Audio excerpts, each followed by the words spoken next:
Jean vient d'avoir ici une vision de Jésus-Christ que personne n'a vu avant lui. Quand tu montes, tu as accès à des vérités que personne, n'est-ce pas, ne détient avant toi.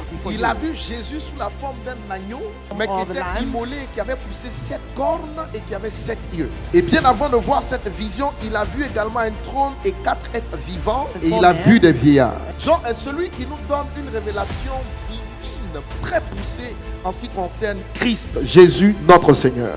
On ne peut pas réussir notre vie chrétienne si on ne connaît pas et si on n'apprend pas à connaître ce grand Dieu que nous servons, Jésus-Christ. Très rarement aujourd'hui sur des séminaires ou sur des programmes particuliers, vous avez le thème Jésus-Christ. Mais Jésus-Christ est le thème le plus important des Écritures. Jean a vu un trône, 4 animaux certainement sous le trône et dans le trône. Devant le trône, 24 vieillards, 12 à gauche, 12 à droite. Apocalypse 8 nous dit même qu'il a vu, n'est-ce pas, que devant le trône, il y avait ce qu'on appelle un autel. Et il voyait un ange puissant venir se mettre sur l'autel et répéter les paroles que Dieu disait à toute la création. Jean nous apprend que dans la personnalité de Jésus-Christ, l'agneau qui a poussé 7 cornes à la résurrection, il nous apprend que dans cette personnalité, il y a 4 êtres vivants, que la Bible aussi appelle les 4 animaux.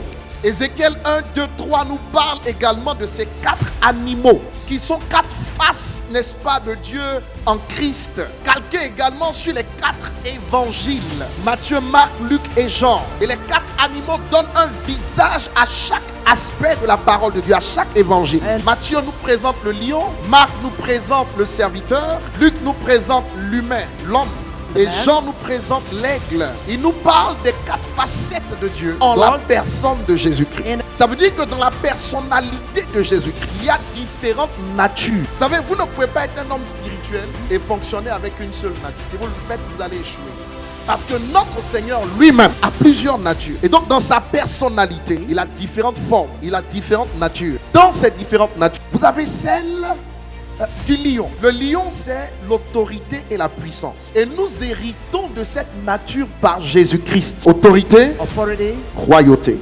Ça, c'est le lion. Le lion dont Jean nous parle ne s'est révélé après la mort de Jésus. Avant la mort de Jésus, il était l'agneau que Jean a vu, qui a été immolé, tué pour nos péchés. Mais cette vision de Jean, c'est à la résurrection. C'est après que Jésus soit ressuscité, monté et tout ça. Il voit Jésus dans la dynamique d'un lion, autorité et royauté. Ça veut dire que dans le parcours de la vie d'un chrétien, devant certaines situations, il faut qu'il apprenne à activer la nature du lion pour faire face à certaines situations.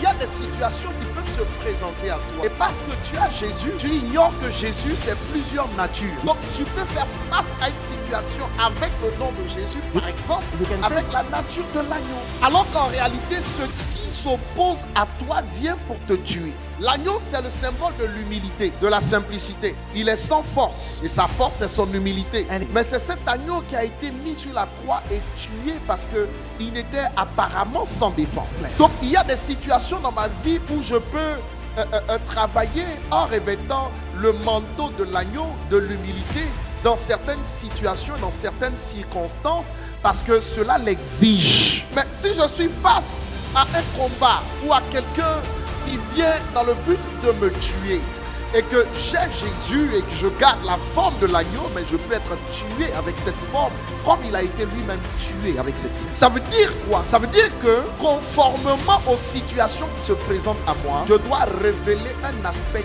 différent de Jésus. C'est pourquoi la vie chrétienne n'est pas statique, elle est dynamique. Une personne que vous voyez aujourd'hui comme un agneau peut demain vous sortir des griffes parce qu'elle a aussi la nature d'un lion.